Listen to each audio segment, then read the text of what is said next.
All right, so that's going to cap off night two of the 2023 NFL draft. We got our amazing panel back. We got me and Jake.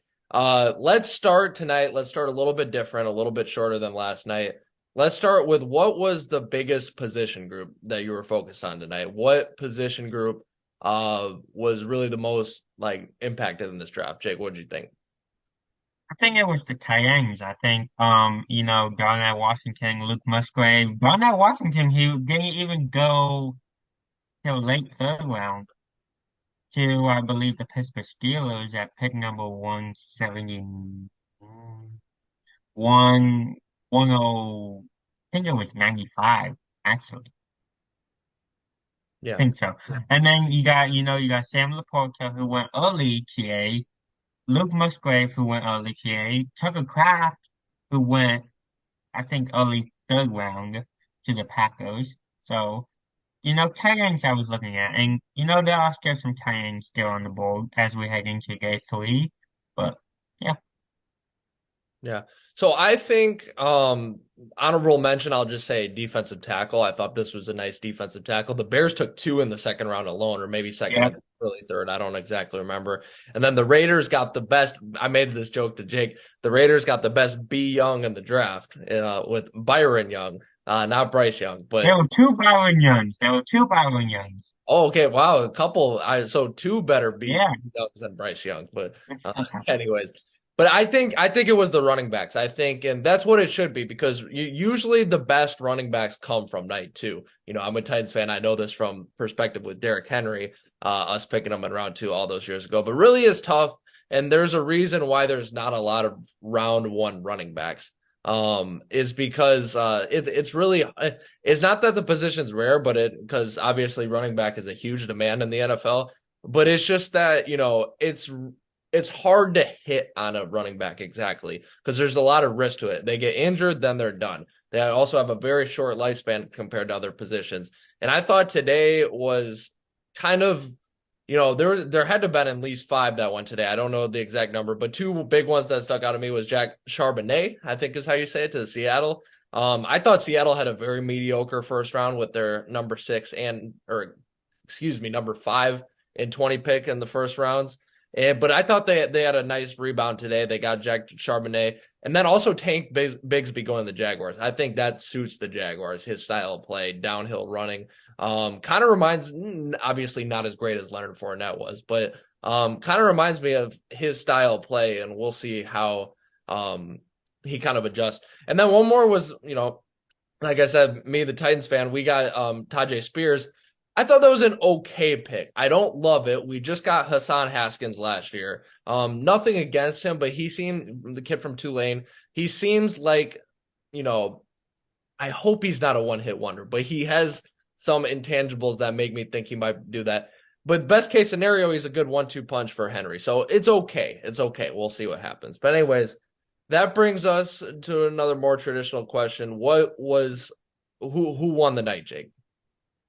Well, first of all, I just wanted to say, y'all who are wondering why I have the Giants hat on, it's because the Giants took my boy Jalen Hyatt from Tennessee.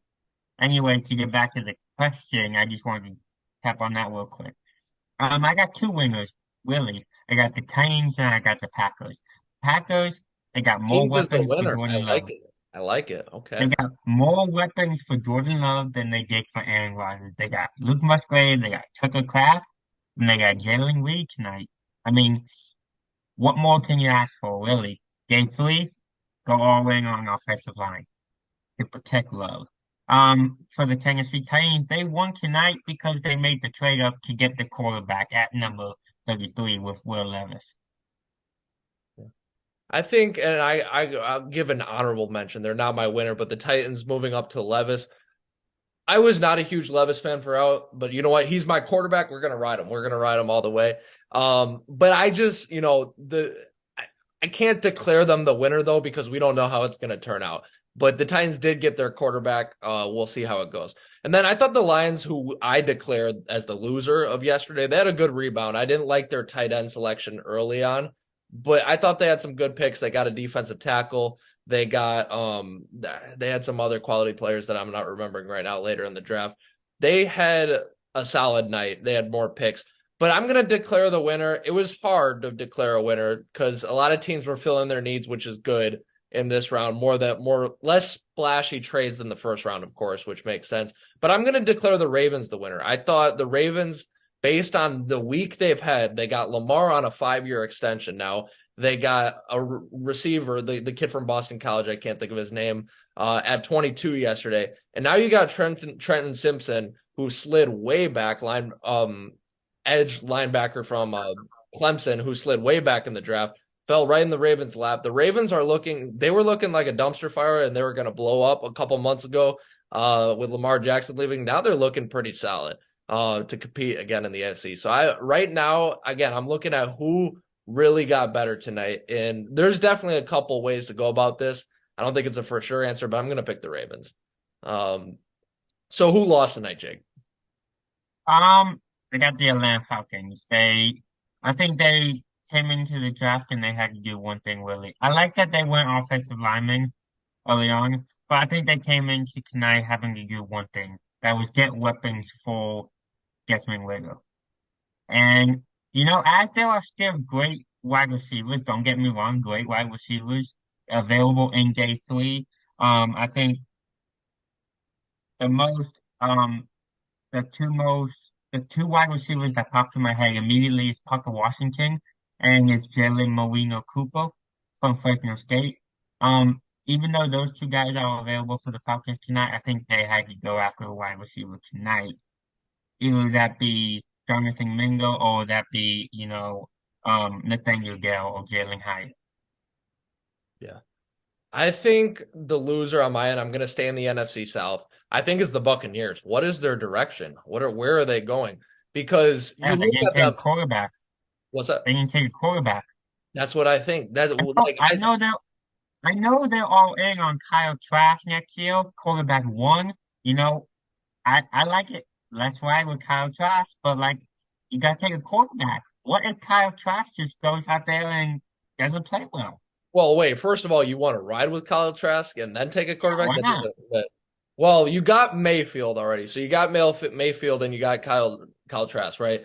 I don't trust Mhm. Kyle Trask. I mean, he'll get his shot, but I think okay, it's not that I don't trust him. There was better options. Hendon Hooker is way more upside. Will Levis is way more upside. So that you take Cody Murch, I think is how you say his name, Wow.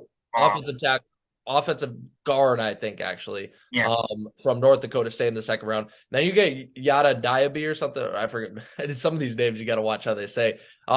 Defensive end in the third round. But so those aren't terrible picks, but I just don't know what their direction is. So without Brady, what are they doing? Their defense has gotten a lot worse since then.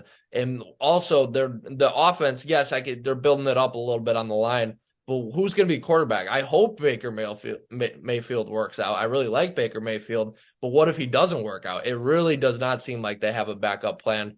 I'm going to peg them as the biggest loser because they're just directionless. I don't see where they're going. Last notes, other notices of the draft. What else stuck out to you, Jake? just how many great players are still on the board as we're heading into day three. I think I Definitely. touched on some wide receivers. I think I touched on Parker Washington and Jalen Marino Cooper. But the biggest name to me is cornerback from Georgia, Keely Ringo. Um, I'm surprised he wasn't a late day two pick. I mean, he's still a great cornerback. He's up there. And Eli Ricks, I mean, we're at the point where Eli Ricks, most teams don't even think he'll get drafted. So we'll see what happens with that. I mean, but Yeah, some very big slides this draft. I know that will happen yeah, time to time, but yeah, even so Garnett Washington to the late third round to the yeah. Steelers. No, he was supposed to go early second, maybe even late first. Yeah, that was crazy. Yeah, I think some things that quick stuck out to me. Jason McCourty, on the Titans introduction in the third round, awesome. By the way, people were saying, "Oh my gosh, that dragged on." Nah, I loved it. They said the same thing about Pat McAfee when he did. everybody loved that. Nah, it I loved wasn't. it. It's not supposed to be super serious, anyways. I loved it. The ESPN coverage tonight, though, what was going on with that? The second round, like they had that guy, the Chiefs guy, come up, like the Chiefs fan or whatever. I don't know exactly who he is. it's okay. You have a little guest on. They had him on for like 10 different picks, and they had these guests. Like, I want to hear the heart. Okay, you can do all that day three, all the celebrity stuff. You can do that day three, but day two Yeah, is supposed to be like still like Mel Kiper hard hitting analysis. It was a little lacking tonight. So ESPN, you got yeah, to fix your a little coverage. bit. And then how about Jake Moody going to the 49ers late in the first round? Um, Oh, yeah, the great, great. third round, Yeah, third round. or I said first round. Yeah, third round. Yeah, I think yeah. That would be a Sebastian Janikowski move right there. Raiders took him in the first round. But no, And I they think don't got Robbie Gold. They don't got Robbie Gold anymore. So, you know, yeah. I can go after the kicker. So what they did essentially was the 49ers are a very well run organization. If you saw the Browns make this move, you'd be like, here we go. But the Eh, 49ers do what they were doing. Jake Moody can hit from 60. I think this is, in late third round, honestly, kicker is a pretty important position. They can decide games. So would I draft one first round like the Raiders did with Janikowski all those years ago? Probably not. But it's important. I don't if you want to use a third round pick. I mean, the Niners are a winning team, so I would trust that they know what they're doing. And just real quick, I want to touch on the Steelers' first pick in the second round. Joey Porter Jr. is an absolute steal with that selection. Yeah, he's gonna join right where his dad went.